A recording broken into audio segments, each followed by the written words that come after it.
नमस्कार दोस्तों, अतुल्य भारत ज्योग्राफी के इस डिजिटल मंच पर मैं हंसराज चौधरी एक बार फिर से आपका स्वागत करता हूं। पिछली कक्षाओं में हमने राजस्थान में वन्यजीव संरक्षण के बारे में चर्चा की और आज हम इस चर्चा को आगे बढ़ाते हुए आज का हमारा टॉपिक है राजस्थान के प्रतीक चिन्ह, जिनमें से परीक्षाओं में प्रश्न पूछे जाते रहे हैं। जब हम राजस्थान के प्रतीक चिन्हों की बात करते हैं तो प्रतीक चिन्हों से तात्पर्य है राजस्थान का राज्य पुष्प, राज्य वृक्ष, राज्य जीव, राज्य पक्षी कौन कौन से हैं, इनके बारे में आज हम चर्चा करेंगे। सबसे पहले हम बात करते हैं राजस्थान के राज्य वृक्ष के बारे में। राज्य वृक्ष, ठीक है। जब हम राजस्थान के राज्य वृक्ष की बात करते हैं तो राजस्थान का राज्य वृक्ष है खेजड़ी। राजस्थान का राज्य वृक्ष कौन सा है? खेजड़ी। इस खेजड़ी को 31 अक्टूबर 1983 को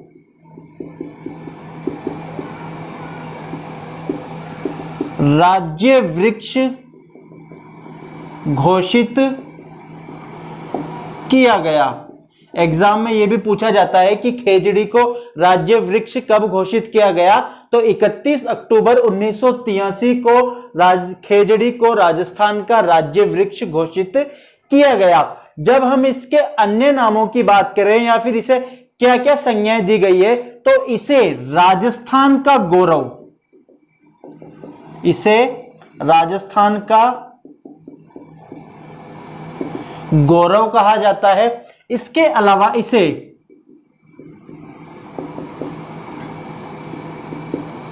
राजस्थान का कल्प वृक्ष भी कहा जाता है। खेजड़ी को राजस्थान का गौरव भी कहा जाता है और राजस्थान का कल्प वृक्ष भी कहा जाता है। खेजड़ी को साहित्यिक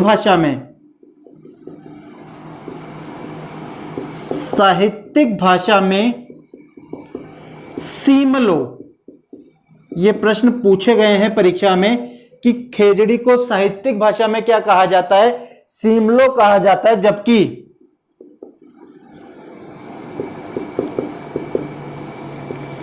काव्य भाषा में इसे शमी कहा जाता है। काव्य भाषा में इसे शमी कहा जाता है। जबकि इसे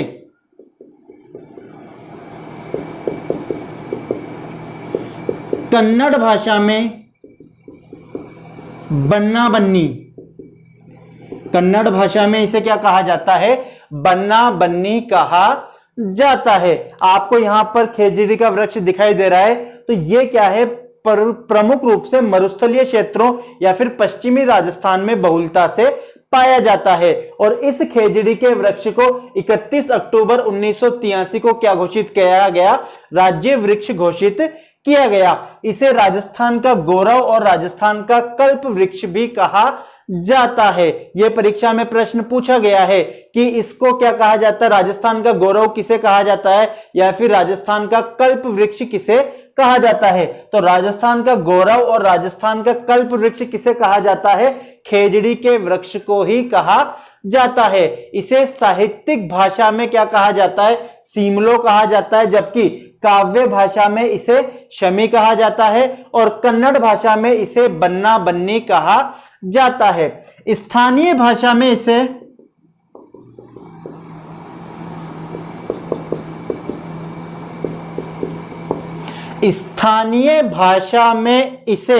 क्या कहा जाता है? तो स्थानीय भाषा में इसे जाटी कहा जाता है। यह चीज ध्यान दीजिएगा, स्थानीय भाषा में इसे क्या कहा जाता है?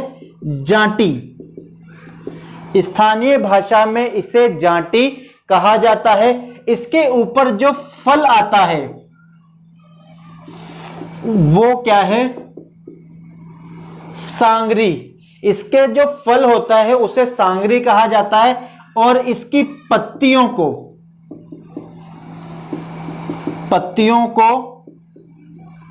लूम कहा जाता है। पत्तियों को क्या कहा जाता है? इसको लूम कहा जाता है। खेजड़ी के वृक्ष को स्थानीय भाषा में क्या कहा जाता है? जांटी कहा जाता है। और इसके ऊपर जो फल आता है उसे क्या कहा जाता है? सांगरी कहा जाता है। और पत्तियों को क्या कहा जाता है? लूम कहा जाता है। जब ये फल सूख जाता है तो इसे खोखा कहा जाता है। सूखे हुए फल को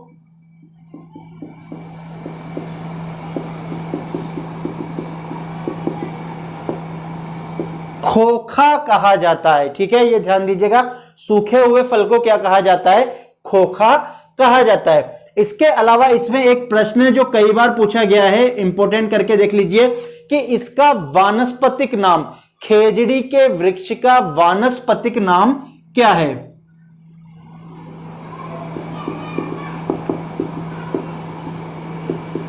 वानस्पतिक नाम, तो इसका वानस्पतिक नाम है प्रोसेपिस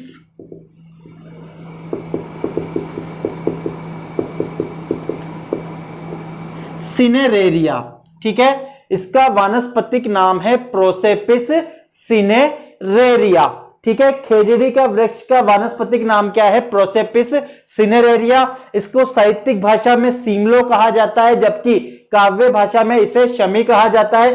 कन्नड़ भाषा में इसे बन्ना बन्नी कहा जाता है और स्थानीय भाषा में इसे क्या कहा जाता है? जांटी कहा जाता है। इसके ऊपर जो फल आता है उसको क्या कहा जाता है? सांगरी कहा जाता है। और सांगरी जब सूख जाती है तो उसको क्या कहा जाता है? खोखा कहा जाता है। इसकी पत्तियों को क्या कहा जाता है? लूम कहा जाता है। 31 अक्टूबर 1983 को खेजड़ी को राज्य वृक्ष घोषित किया गया। इसको राजस्थान का गौरव और राजस्थान का कल्प वृक्ष भी कहा जाता है। इसके अलावा अगर हम बात करें खेजड़ी की, तो खेजड़ी के वृक्ष की विजयदशमी अथवा दशहरे के दिन पूजा की जाती है। यह भी पूछा गया है कि दशहरे के दिन किस वृक्ष की पूजा की जाती है? तो खेजड़ी के वृक्ष की विजयदशमी अथवा दशहरे के दिन पूजा की जाती है। इसके अलावा यह खेजड़ी का वृक्ष तोमर वंश का आराध्य वृक्ष है।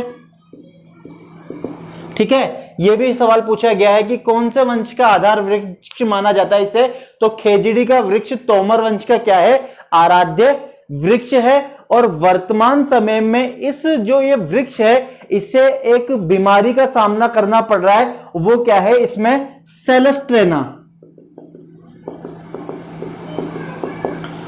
सेलेस्ट्रेना नामक फंगस के कारण इसको क्या करना पड़ रहा है? मुश्किलों का सामना करना पड़ रहा है। तो इस प्रकार से हमारा क्या है, ये राज्य वृक्ष खेजड़ी के बारे में बात की हमने कि इसको 31 अक्टूबर 1983 को क्या घोषित किया गया? राज्य वृक्ष घोषित किया गया। इसका वानस्पतिक नाम क्या है? प्रोसेपिस सिनेरेरिया है। और यह तोमर वंश का आराध्य वृक्ष है। विजयदशमी के दिन इसकी पूजा की जाती है। इसके फलों को सांगरी कहा जाता है और सांगरी को सूखने के पश्चात क्या कहा जाता है? खोखा कहा जाता है। अब हम बात करते हैं राजस्थान के राज्य पुष्प के बारे में। राजस्थान का राज्य पुष्प, ठीक है, राजस्थान का राज्य पुष्प है रोहिड़ा। राजस्थान का राज्य पुष्प है रोहिड़ा और इसे भी 31 अक्टूबर 1983 को राज्य पुष्प घोषित किया गया। ठीक है, 31 अक्टूबर 1983 को ही राज्य वृक्ष खेजड़ी को घोषित किया गया और 31 अक्टूबर 1983 को ही रोहिड़ा को राज्य पुष्प घोषित किया गया। इसके अलावा इसके नाम हम बात करें तो इसे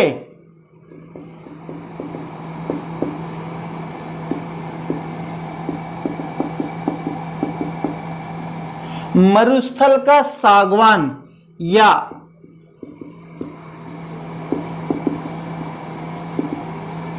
मारवाड़ टीक भी कहा जाता है। इसे क्या कहा जाता है? मरुस्थल का सागवान। और सागवान को इंग्लिश में क्या कहा जाता है? टीक।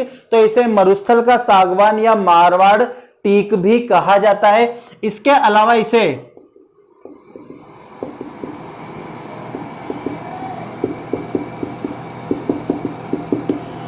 राजस्थान की मरुशोभा भी कहा जाता है। मरुशोभा से तात्पर्य है मरुस्थल की शोभा। तो मरुस्थल की शोभा किसे कहा जाता है? रोहिड़ा को कहा जाता है। रोहिड़ा क्या है? राजस्थान का राज्य पुष्प है। कब घोषित किया गया इसे? तो 31 अक्टूबर 1983 को रोहिड़ा को राज्य पुष्प घोषित किया गया। इसे मरुस्थल का सागवान और मारवाड़ टीक भी कहा जाता है। इसका वानस्पतिक नाम,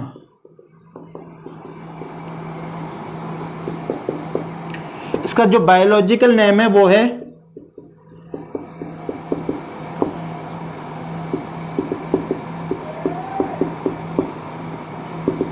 टिकोमेला अंडुलेटा। ठीक है, इसका वानस्पतिक नाम क्या है? टिकोमेला अंडुलेटा।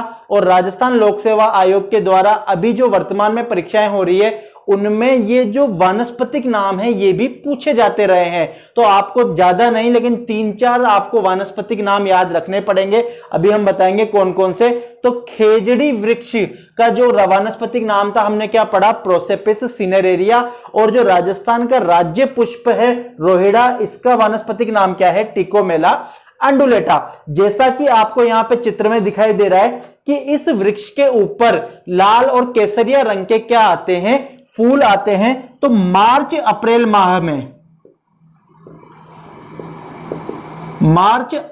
माह में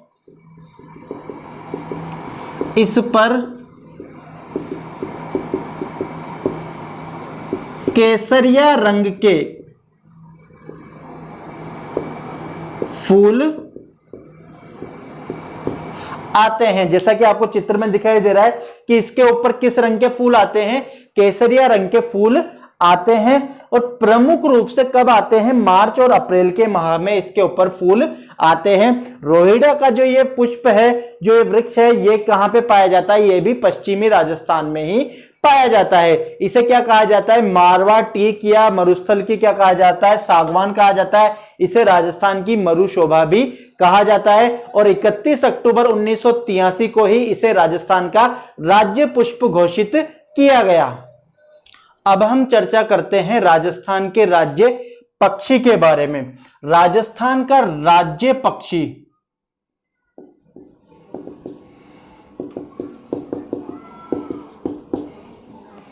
गोडावण है। ठीक है, राजस्थान का राज्य पक्षी क्या है? गोडावण है। इसे ग्रेट इंडियन बस्टर्ड, ये नाम ध्यान दीजिएगा, ग्रेट इंडियन बस्टर्ड भी कहा जाता है। आपके क्वेश्चन पूछा जा सकता है राजस्थान का राज्य पक्षी कौन सा है, और आपके गोडावण नाम ना देखे क्या आ सकता है? ग्रेट इंडियन बस्टर्ड भी कहा जाता है। इसका वैज्ञानिक नाम है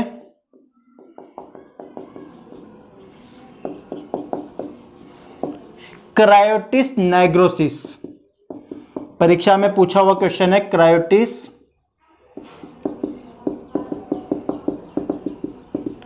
नाइग्रोसिस। ठीक है, जैसा कि आपको चित्र में दिखाई दे रहा है कि ये जो गोडावण है ये शुतुरमुर्ग की तरह ही थोड़ा बड़ा क्या है? पक्षी है। इसे कब? वर्ष 1981 में, वर्ष 1981 में राज्य पक्षी घोषित किया गया। ठीक है, वर्ष 1981 में क्या घोषित किया गया? इसे राज्य पक्षी घोषित किया गया। इसके अन्य नाम, ठीक है, यहां से भी प्रश्न पूछा जाता है अन्य नाम। इसके अन्य नाम है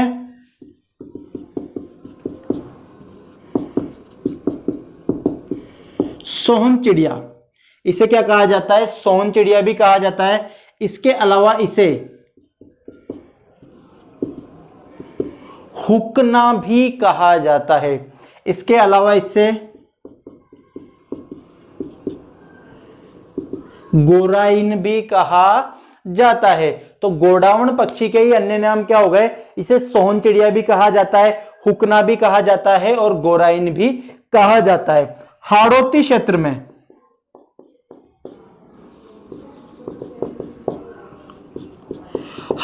क्षेत्र में इसे माल मोरडी, इसे माल मोरडी, आपको ये सारे स्थानीय नाम याद होने चाहिए। हाड़ौती क्षेत्र में इसे क्या कहा जाता है? माल मोरडी कहा जाता है। और ये जो क्या है गोडावण है, ये रेड डाटा बुक में जो लुप्त होने वाले पक्षी हैं या जो जीव जंतु हैं उनकी श्रेणी में इसको क्या किया गया है? शामिल किया गया है। ये वर्तमान में काफी कम संख्या में बचे हैं। तो इनका संरक्षण करने के लिए 3 स्थानों पर इनके संरक्षण केंद्र खोले गए हैं, जहां पर इनको क्या किया गया है? संरक्षित किया गया है। आपसे क्वेश्चन पूछा जा सकता है कि राजस्थान में गोडावण के जो संरक्षण केंद्र हैं वो कौन कौन से हैं? तो आप ध्यान दीजिए, राजस्थान में गोडावण के संरक्षण केंद्र, जब हम संरक्षण केंद्रों की बात करते हैं तो पहला है इसका राष्ट्रीय मरु उद्यान। ठीक है, राष्ट्रीय मरु उद्यान कहां पर है? जैसलमेर और बाड़मेर में।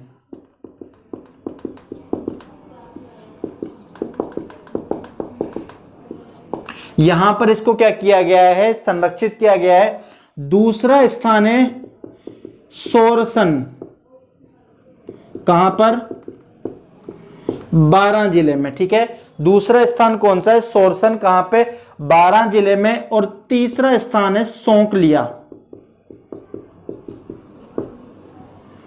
अजमेर जिले में।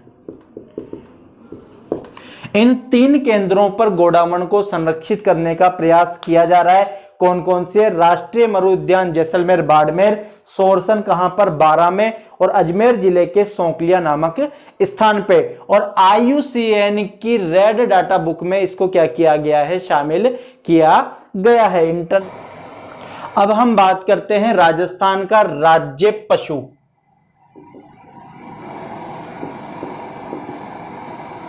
ठीक है, राजस्थान के राज्य पशु की बात करें तो वर्तमान में राजस्थान में 2 राज्य पशु हैं। एक है चिंकारा और दूसरा है ऊंट। ठीक है, 2 राज्य पशु है। कौन कौन से? पहला है चिंकारा और दूसरा है ऊंट। सबसे पहले हम बात करते हैं चिंकारा की। जैसा कि आपको यहां पे चित्र में दिखाई दे रहा है, ये जो चिंकारा है वो एंटीलोप प्रजाति का जीव है। ठीक है, कौन सी प्रजाति का? एंटीलोप प्रजाति का जीव है, या फिर हम यूं कह सकते हैं कि हिरण वंश का ही क्या है? एक जीव है। ठीक है, एंटीलोप प्रजाति का जीव है। और इसका वैज्ञानिक नाम, इसका वैज्ञानिक नाम क्या है? गजेला। गजेला परीक्षा में पूछा गया प्रश्न है कि चिंकारा का वैज्ञानिक नाम क्या है? तो चिंकारा का वैज्ञानिक नाम है गजेला। गजेला। ठीक है, पश्चिमी राजस्थान में यह प्रमुख रूप से पाया जाता है। प्रमुख रूप से कहां पे पाया जाता है? ये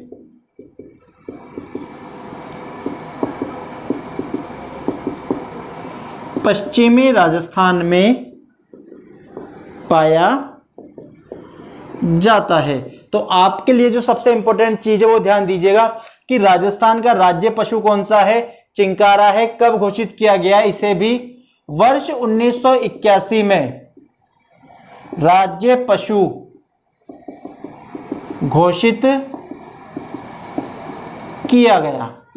ठीक है, राज्य पशु और राज्य पक्षी दोनों को ही वर्ष 1981 में घोषित किया गया था, जबकि राज्य वृक्ष तथा राज्य पुष्प दोनों को 31 अक्टूबर 1983 को घोषित किया गया था। इसका वैज्ञानिक नाम क्या है? गजेला। गजेला।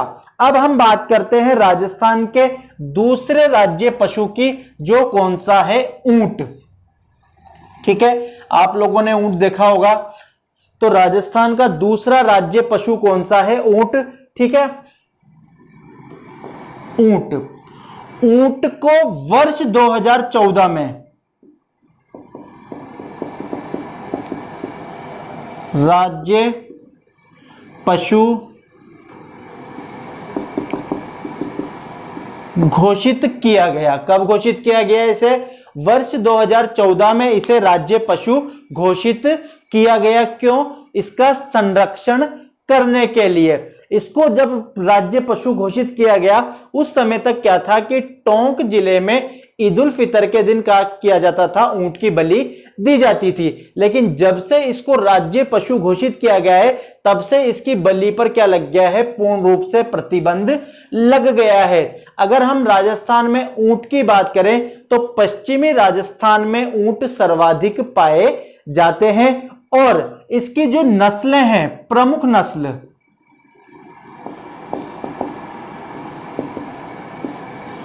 वो है जैसलमेरी और बीकानेरी।